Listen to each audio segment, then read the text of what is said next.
Welcome back to our channel DMT logics. ఈరోజు క్లాస్లో మనం థర్డ్ యూనిట్ గ్రూప్ థియరీలో నార్మల్ సబ్ గ్రూప్స్. ఈ యూనిట్ చాలా చిన్నది నాన్న.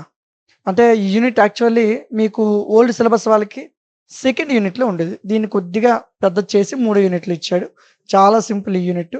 జాగ్రత్తగా వినండి, ఈజీగా మీకు మంచి మార్క్స్ వస్తాయి. ఓకే, ఇందులో ఫస్ట్ క్వశ్చన్ చూద్దాం నాన్న. ఏం అడిగాడు? హెచ్ అనేది ఒక సబ్ గ్రూప్ అయితే దాన్ని నార్మల్ అని ప్రూవ్ చేసి if and only if X H x inverse is equal to H అని ప్రూవ్ చేయమన్నాడు. నేను మరలా చెప్తున్నాను, ఈ కండిషన్ వచ్చేటప్పుడు చాలా జాగ్రత్తగా చేయాలి. అందరూ ఏదో ఒక కండిషన్ చేసి వదిలేస్తారు, అలా కాదు. నార్మల్ అని తీసుకుంటే ఈ వాల్యూని చూపించాలి, ఈ వాల్యూ తీసుకుంటే నార్మల్ అని చూపించాలి. 2 కండిషన్స్లో మనం ప్రాబ్లం చేయాల్సి ఉంటుంది. ఓకే, ఫస్ట్ లెట్ వాడు ఏది ఇచ్చాడు అది తీసుకో. నన్ను ఇవి రాయాలరా. For all x belongs to G, ఇది రాయాలన్న. ఎక్స్ అనే ప్లేస్లో ఉన్న ప్రతి ఎలిమెంట్ కూడా గ్రూప్లో ఉంటుంది అని అర్థం. ఓకేనా? సో ఇవి మాత్రం మీరు ఖచ్చితంగా రాయాల్సి ఉంటుంది. So X H x inverse is equal to H వాడే ఇచ్చాడు కాబట్టి నాకు ఒక విషయం చెప్పు. X H x inverse is equal to H అంటే వీడికి ఈక్వల్ అయితే automatically X H x inverse అనేవాడు హెచ్కి సబ్సెట్ అవుతాడా లేదా? ఫర్ సపోజ్ ఏ అని ఒక గ్రూప్ ఉంది, బి అని ఒక గ్రూప్ ఉంది, వీళ్ళిద్దరు ఈక్వల్ అన్న. ఇప్పుడు ఏ అనేవాడు బికి సబ్సెట్ అవుతాడా లేదా?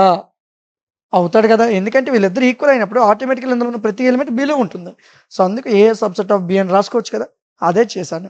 X H x inverse subset or equal to H, therefore H is normal subgroup. ఈ కండిషన్ మనం ప్రూవ్ చేస్తే ఆటోమేటిక్గా అది నార్మల్ సబ్ గ్రూప్ అయిపోయినట్లే.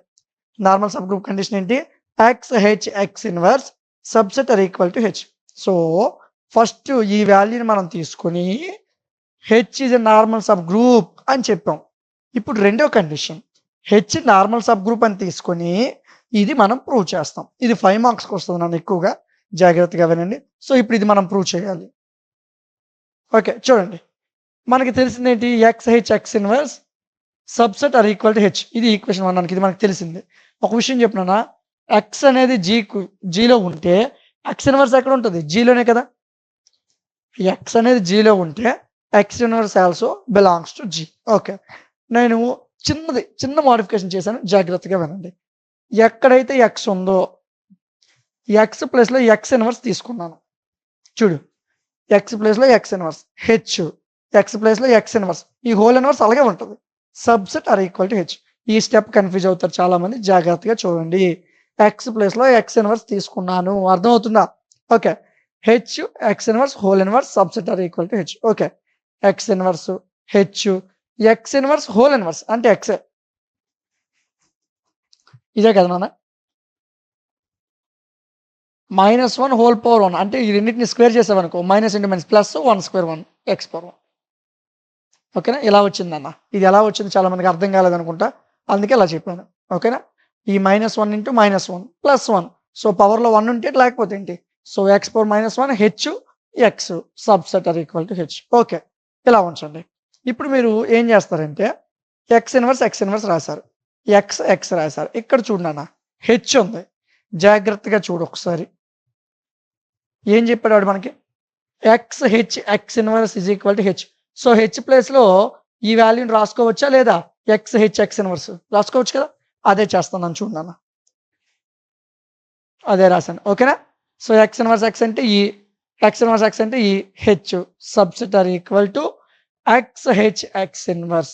వాడు మనకి క్వశ్చన్లో ఏది ఇచ్చారో అది తీసుకున్నాను. ఈ అంటే 1 ఇంటూ హెచ్ ఇంటూ 1 అంటే H subset or equal to x H x inverse. చూడరా, ఇది ఏ అనుకున్నానా, ఇది బి అనుకోరా. A subset or equal to B, ఇక్కడేమొచ్చింది? B subset or equal to A అంటే ఏ అనేవాడు బిలో ఉండొచ్చు, బి అనేవాడు ఏలో ఉండొచ్చు.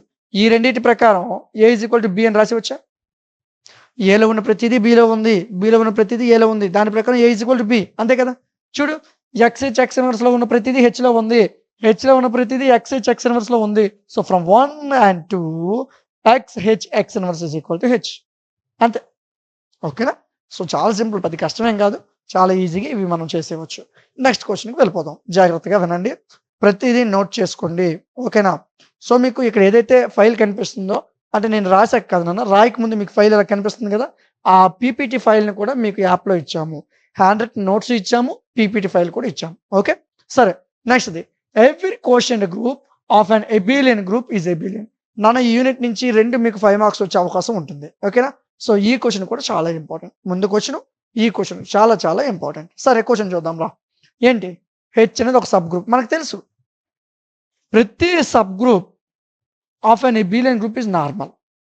ఎబిలియన్ గ్రూప్ లో ఉన్న ప్రతి సబ్ గ్రూప్ కూడా నార్మల్ అవుతుంది. ఓకే, ఇంతవరకు బాగానే ఉంది. సో ఒక విషయం చూడన్నా, హెచ్ అనేది సబ్ గ్రూప్ రా. ఎబిలియన్ గ్రూప్ లో ఉన్న ప్రతి సబ్ గ్రూప్ కూడా నార్మల్ అన్నాం రా. దాన్ని బట్టి హెచ్ అవుతుంది నార్మల్ సబ్ గ్రూప్. అర్థమైందా? సో ఇక్కడ చూడండి, క్వశ్చన్ లో క్లియర్ గా మెన్షన్ చేశాడు ఎబిలియన్ గ్రూప్ అని. క్వశ్చన్ లో క్లియర్ గా మెన్షన్ చేశాడు. ఓకేనా? సో దీన్ని బట్టి మనం ఈ నార్మల్ అనే కండిషన్ ని రాసాము. ఓకే, సో దీన్ని బట్టి హెచ్ నార్మల్ సబ్ గ్రూప్ అన్నాం. Let quotient group. నా కోషియంట్ గ్రూప్ అంటే డివైడెడ్ బై ఉంటుందిరా. మాక్సిమం మీకు ఈ 5 యూనిట్లో కూడా ఎక్కువగా G/Hని కానీ G/Kని కానీ వాడతాం కోషియంట్ గ్రూప్లో. మాక్సిమం G/H వాడతాం. ఇదే గుర్తుపెట్టుకోండి. Let G/H be a quotient group of G/H.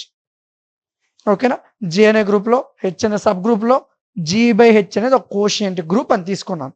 మరి నేను ఏం ప్రూవ్ చేయాలి? ప్రతి కోషియంట్ గ్రూప్ను కూడా ఎబిలియన్ అని ప్రూవ్ చేయాలి. ఏమని ప్రూవ్ చేయాలి? ఎబిలియన్ అని ప్రూవ్ చేయాలి. సో చూద్దాం. నాన్న ఎబిలియన్ గ్రూప్ అనలేదు, ఎబిలియన్ అంటే ఏంటి? Commutative law A B is equal to B A. ఇదే కదా ఎబిలియన్ అంటే. సో దీన్ని మనం ప్రూవ్ చేయాలి ఈ ఈక్వేషన్ లో. చూద్దాం, చూడండి ఒకసారి. For A comma B belongs to G, A B అనే 2 ఎలిమెంట్స్ తీసుకున్నాను. మనం ప్రూవ్ చేయాల్సింది A B is equal to B A. అంటే ఇలా ఉండాలి మనం ప్రూవ్ చేసేది. ఏబి బిఏ అని కాదు, ఇలా ఉండాలి అని అర్థం అంతే. ఓకే, లెట్ నాన్న కోషియంట్ గ్రూప్ లో ఎప్పుడు కూడా లెఫ్ట్ కోసెట్స్ కానీ రైట్ కోసెట్స్ కానీ ఉంటాయి. మీకు ఫస్ట్ యూనిట్ వరకు ఎలిమెంట్స్ ఏ కమా బి, సెకండ్ యూనిట్కి వచ్చేసరికి కోసెట్స్, థర్డ్ యూనిట్లో కూడా కోసెట్స్నే వాడతాం మనం. ఓకే, సో 2 కోసెట్స్ తీసుకున్నాను, right cosets.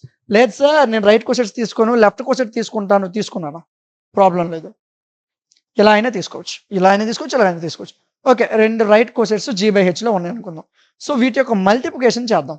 HA into HB. So HA into హెచ్బిని చూడన్నా, ఇది ఒక రైట్ కోసెట్, ఇది ఒక రైట్ కోసెట్సే. Product of 2 right cosets is always a right coset. మనకు ఒక నోట్ పాయింట్ ఉంటుంది నాన్న. ఎప్పుడైనా 2 రైట్ కోసెట్స్ని మనం మల్టిప్లై చేస్తే మనకు వచ్చేది కూడా రైట్ కోసెట్టే. చూడు, ఇది రైట్ కోసెట్ కదా, ఇది రైట్ కోసెట్ కదా. వీళ్ళిద్దరిని మల్టిప్లై చేస్తే హెచ్ బయటకు వచ్చేస్తుంది, బీసీ. ఓకేనా? ఇలా వస్తుంది నాన్న. Product of 2 right cosets is always a right coset. అదే లెఫ్ట్ కోసెట్స్ అనుకో, product of 2 left cosets is always a left coset. ఓకేనా? ఈ 2 ఫార్ములాస్ గుర్తుపెట్టుకోండి. ఓకే, సరే. HA into HB is equal to HAB. ఏబిని నేను రివర్స్లో బిఏ అని రాసుకోవచ్చు కదా. సో హెచ్ ఆఫ్ బిఏ, దీన్ని ఎలా రాయొచ్చు? హెచ్బి హెచ్ఏ రాయొచ్చా లేదా? హెచ్ ఆఫ్ బిఏని హెచ్బి హెచ్ఏ రాశాను. చూడు, ఇది ఏ అనుకో, ఇది బి అనుకో, A B is equal to B A వచ్చిందా లేదా? ఓకేనా? ఇలా రాసినవి రివర్స్లో వస్తాయి అంతే. Therefore G/H is an abelian. ఈ కోషియంట్ గ్రూప్ అనేది ఏంటన్నా? ఎబిలియన్. అంతేనా?